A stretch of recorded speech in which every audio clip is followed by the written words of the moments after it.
It'll be one to go this time by. Coming to the green, buddy, coming to the green. Let's go get him. Go, go, go, go, go, go, go. Get your motor running. Head out on the highway. Second lap, but I missed all my marks on the second lap, but the first lap was plenty good, and I thought we had a great run with our new R6 engine. We've had it in the last few weeks. Thought we might be able to sneak out a pole with the new engine, but to be third, it's a great run. We're very happy with it, and the fact that Jimmie Johnson, he's tough to beat. If he's going to beat us, that's great. And then McMurray ran a great lap as well. So for us starting third, it's a great track position. We look forward to having a good pit stall selection from that. And it's just funny. Last week we were 40th on the grid, and this week we're third. And I drove, I thought, about the same type of lap with the cars. So we're still searching at Penske Racing to find our exact niche on what we need to have. But third place was a great run for us today. If you got questions for Kurt Busch, raise your hands. We'll bring you the wireless. We'll go Bruce and Jeff. Start here. Bruce Smart with SI.com. Kurt, you could go out and win the race Sunday night, but practically everybody in this room is going to be writing about what Jimmy and Carl will do. Do you almost kind of feel like it's gotten to the point where people completely overlook the guys who run in the top five that aren't in the chase, or even overlook a guy who wins the race that's not in it? Well, there's good stories all around. I mean, the chase format is similar to college basketball in a sense, where you have this one Cinderella that you're always going to keep talking about. And this year, that we could say that's Greg Biffle, but you're always going to have the two top teams that you got your eye on, or if there's five guys running for the top spot in the chase, those five. So for us, we know we didn't make the chase. It's a disappointing season when you don't finish in the top 12 after Richmond.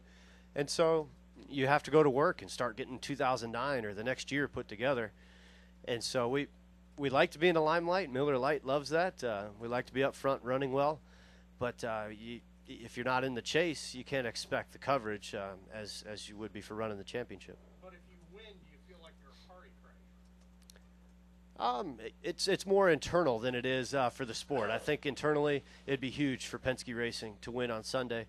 Is it a party crasher? Would we get perfect notarization for winning? The championship leaders are going to get the bundle of press, but that's all part of the game when you're not running for a championship. We'll go Jeff and then Lee. Go ahead. Jeff Gluck from NASCAR Scene. Kurt, obviously, a few years ago was not the highlight of your life here, but later you turned a negative into a positive situation with the sheriff and everything. Now when you come back here, do you feel positive about coming here in light of everything that's happened? Yeah, I still enjoy coming here. It's like a second home. I grew up watching races here, watching Alan Kowicki win his first race, Davey Allison, and Earnhardt Sr. And so those are the memories I really have of Phoenix. And to be able to have an honorary deputy's badge from Sheriff Joe a year later, only in America can that happen. That you get lynched and then the next year you're getting a trophy. And so I was happy to see him get reelected this year, and away he goes here in Maricopa County again. So him and I are buddies, and we'll go way back. All right, we go with Lee and then Dustin, and then we'll hear from Jamie. Go ahead. To put it nicely, you've been a little frustrated over the radio for about the last 6 races, and I know it's tough, and I know you're fighting a handling car. What the hell is going on the 2 car? Well, I think, finishing 6th at Atlanta was a great run. It backed up what we did to finish 3rd at Charlotte. This gets back to, I think that the radio is more of a personal tool that the teams need to be utilizing and not necessarily be broadcast over every national airwave. I'm really sensitive about it because I think that it's something that's private to our teams. We don't listen in to what head coaches say to their quarterbacks on the sidelines. We don't listen into what is being called from the dugout over to the bullpen in a baseball game. So those are private airwaves, I believe, and there's always communication going on that's important, and whether it's good or whether it's bad, I'm a guy that's always in it to give everything that I can. I'm going to drive 100% every lap, and sometimes it's not as PC as it should, but to me, I'm out there doing what I can to make sure that the Miller Lite Dodge gets its best result each week. So everything's great as far as I'm concerned. I'm signed long term. I enjoy working for Roger, and Miller Lite's a great sponsor to have on the car. Let's go, Dustin. Dustin Long, Landmark Newspapers.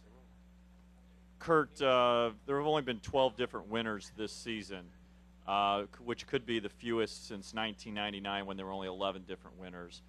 There's always been this belief that 15, 20 guys could win a race, any race. Is that just a fallacy? Is it, or is this just the new car, or why are we seeing fewer winners, or is it just the case that there's only 10, 12 guys that can win nowadays?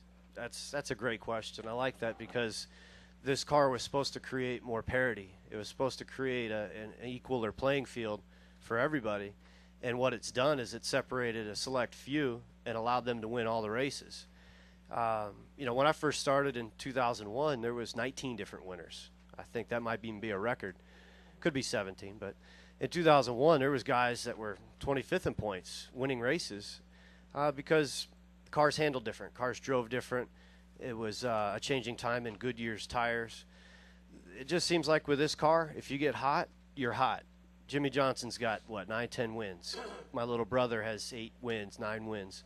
Carl Edwards, same thing. Carl Edwards has doubled his win total in one season with just this year that he's had. And so when you're hot with this car, you stay hot. And I like the fact that now you see some of the old team cars of like Edwards and Kyle and even Jimmie Johnson, that like McMurray here sitting next to me, that they're running better. So it's starting to transfer through. But guys like us at Penske Racing, we're struggling and we're clawing just to get to the top 15, and we're still stuck in that boat 2 years later. So the car just hasn't quite worked out as NASCAR had planned. Any other questions for Kurt? Jim Peltz, Jeff Gluck. Let's go, Jim Peltz and Gluck. Go ahead. Get the mic. Go ahead. Have you talked much to Kyle during the chase, and if so, can you give us a sense of his disappointment with getting off to the start he did? Yeah, I've just breezed across him. We haven't talked about much in detail other than the fact that I've lent out my support to him, and it just feels like he had the whole world in his palm to start the chase, and then to have everything yanked out from underneath him. It's not what Joe Gibbs and that team wanted, and they had all the momentum. They had everything in the making for a championship run. And so mechanical things happen, engine failures happen, and it's just tough to go through those when you've had such a good year. And I think he's handled it like a champ. I think he's doing good. It only makes you stronger when you get that close to a championship and then lose it. We'll go 2 more. Jeff Gluck, Bruce Martin. Go ahead. Kurt, just to follow up on the radio thing, when drivers speak to their teams over the radio, is it kind of a matter of you have to be kind of forceful with your points in order to make them understand how the car is driving, whereas if you don't, if you're kind of nice about it, maybe they won't make the changes you want to make. And then I've had a couple of drivers say that basically, and I'm wondering, then people listen to that and get a different impression of what maybe is really going on. Is that how you see things at all? I feel like the environment that we're in the car, we can feel as calm as we are, but yet you're going 200 miles an hour. You got somebody on your rear bumper. You're always busy inside that car, and so your heart rate is not at 80 like it is sitting in a media center. It's 180 when you're out on the track, and so things come out quicker, things come out more aggressively, and it's up to the crew to decipher the correct information. But everybody's more animated when they're in the heat of the battle, and I think that's just part of it, and it's what makes the radio exciting.